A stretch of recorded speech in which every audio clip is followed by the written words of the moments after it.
جنگ یمامہ اسلام کے دفاع کا فیصلہ کن معرکہ۔ یہ جنگ اسلامی تاریخ کے سب سے اہم اور خونریز معرکوں میں سے ایک ہے، جو حضرت ابو بکر صدیق رضی اللہ عنہ کی خلافت کے دوران مسیلمہ کذاب کے خلاف لڑی گئی۔ یہ جنگ اسلامی عقیدے کی حفاظت اور امت کے اتحاد کے لیے فیصلہ کن ثابت ہوئی۔ لیکن مسیلمہ آخر کون تھا کہ جس نے تھوڑے ہی وقت میں 40,000 کا لشکر جمع کر لیا تھا؟ مسیلمہ کذاب، جس کا اصل نام مسیلمہ بن حبیب تھا، قبیلہ بنو حنیفہ سے تعلق رکھتا تھا اور یمامہ کے علاقے یعنی موجودہ سعودی عرب میں رہائش پذیر تھا۔ اس نے رسول اللہ صلی اللہ علیہ وسلم کی حیات طیبہ کے دوران ہی نبوت کا جھوٹا دعویٰ کیا۔ مسیلمہ نے رسول اللہ صلی اللہ علیہ وسلم کو ایک خط بھی لکھا جس میں اپنی نبوت میں شراکت کی درخواست کی، جسے آپ صلی اللہ علیہ وسلم نے سختی سے مسترد کرتے ہوئے اسے کذاب یعنی جھوٹا قرار دیا۔ لیکن نبی اکرم صلی اللہ علیہ وسلم کی وفات کے بعد مسیلمہ نے اپنی طاقت کو بڑھایا اور مسلمانوں کے خلاف بغاوت کا اعلان کر دیا اور اپنے قبیلے بنو حنیفہ کے علاوہ دیگر قبائل کو بھی اپنی طرف مائل کرنے میں کامیاب ہوا۔ اس نے اپنی جھوٹی نبوت کو پھیلانے کے لیے مختلف حربے استعمال کیے۔ ان میں سے پہلا حربہ اس نے یہ استعمال کیا کہ اپنے مقامی اثر و رسوخ کا فائدہ اٹھایا، یعنی مسیلمہ کا تعلق ایک بااثر قبیلے سے تھا، جس کی وجہ سے اس نے اپنے قبیلے کے افراد کو اپنی حمایت پر آمادہ کیا۔ دوسرا حربہ اس نے مذہبی احکام میں نرمی کر دی، یعنی اس نے اپنے پیروکاروں پر زنا اور شراب کو حلال قرار دیا اور نماز کی پابندیوں میں نرمی کی، جس سے لوگ اس کی طرف مائل ہوئے۔ تیسرا حربہ سیاسی اتحاد۔ مسیلمہ نے سجاح بنت حارث، جو خود بھی جھوٹی نبوت کی دعوے دار تھی، اس سے شادی کر لی اور اس کے مہر کے طور پر اپنے پیروکاروں پر نماز فجر اور عشاء معاف کی۔ اس اتحاد سے اس کی طاقت میں اضافہ ہوا۔ ان تمام کاموں کی بنا پر اس نے 40,000 کا لشکر جمع کر لیا اور اسلامی ریاست کے لیے ایک خطرہ بن گیا۔ حضرت ابو بکر صدیق رضی اللہ عنہ نے اس خطرے کو فوری طور پر محسوس کیا اور فیصلہ کیا کہ اسلام کے تحفظ اور امت کی وحدت کے لیے مسیلمہ کذاب کے خلاف کارروائی ضروری ہے۔ انہوں نے حضرت خالد بن ولید رضی اللہ عنہ کو اس مہم کا سپہ سالار مقرر کیا اور ان کے قیادت میں اسلامی لشکر کو یمامہ کی طرف روانہ کیا۔ حضرت خالد بن ولید رضی اللہ عنہ نے اسلامی لشکر کو منظم کیا، جس میں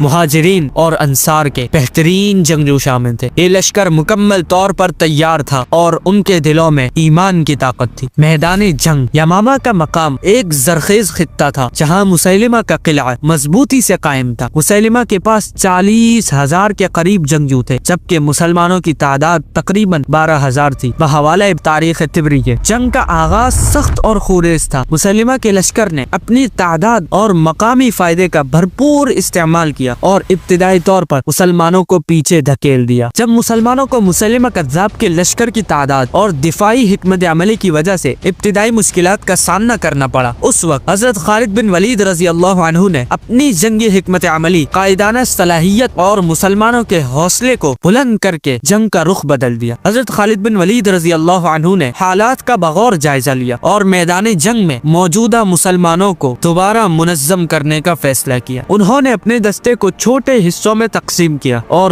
ہر حصے کو ایک خاص ذمہ داری دی۔ حضرت خالد بن ولید رضی اللہ عنہ نے لشکر کے سامنے ایک پرجوش خطاب کیا، جس میں انہیں اللہ کی راہ میں شہادت اور جنت کی بشارت دی اور قرآن کریم کی آیات یاد دلائی۔ انہوں نے مسلمانوں کو یاد دلایا کہ جنگ صرف زمین کے لیے نہیں بلکہ دین اسلام کی بقا کے لیے ہے۔ حضرت خالد بن ولید رضی اللہ عنہ نے لشکر کو اثر نوع ترتیب دیا اور ہر دستے کو مخصوص اہداف دیے۔ مہاجرین اور انصار کو الگ الگ حصوں میں تقسیم کیا تاکہ ہر گروہ اپنے پہچان کے تحت لڑے اور اپنے ساتھیوں کی غیرت کو ابھارے۔ بچنے کے راستے بند کر دیے تاکہ مسلمان صرف دشمن کے خلاف لڑنے پر مجبور ہوں، اور ایک مضبوط دستہ تشکیل دیا گیا جو مسیلمہ کی مرکزی فوج پر بھرپور حملہ کرے۔ حدیقۃ الموت کا محاصرہ۔ مسیلمہ کذاب اپنی فوج کے باقی ماندہ دستوں کے ساتھ ایک قلعہ نما باغ میں پناہ لینے پر مجبور ہو گیا، جسے حدیقۃ الموت، موت کا باغ کہا جاتا ہے۔ حضرت خالد بن ولید رضی اللہ عنہ نے باغ کے دروازوں کو توڑنے کا حکم دیا اور اس میں مسلمان ناکام رہے۔ پھر اس کے بعد حضرت برہ بن مالک رضی اللہ عنہ کو دیوار کے اوپر پھینکا گیا تو انہوں نے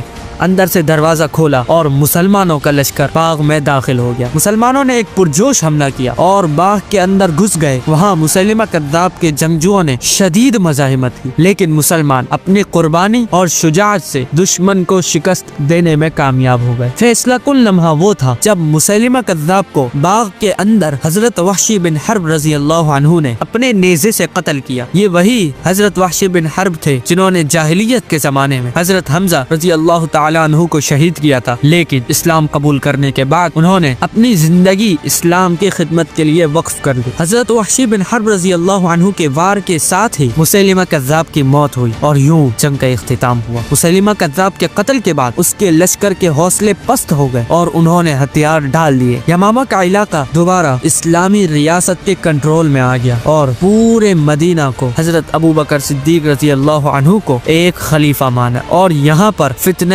ارتداد کا خاتمہ ہو گیا۔ لیکن اس جنگ میں 1200 کے قریب حفاظ قرآن شہید ہوئے، جن کی قربانی نے اسلام کی بنیاد کو مضبوط کیا۔ ان کی شہادت کے بعد حضرت ابو بکر صدیق رضی اللہ عنہ نے قرآن کریم کو جمع کرنے کا فیصلہ کیا۔ یہ جنگ امت مسلمہ کے اتحاد اور اسلام کے اصولوں کی حفاظت کے لیے ایک بڑی کامیابی تھی۔ جزاکم اللہ خیرا۔ سبسکرائب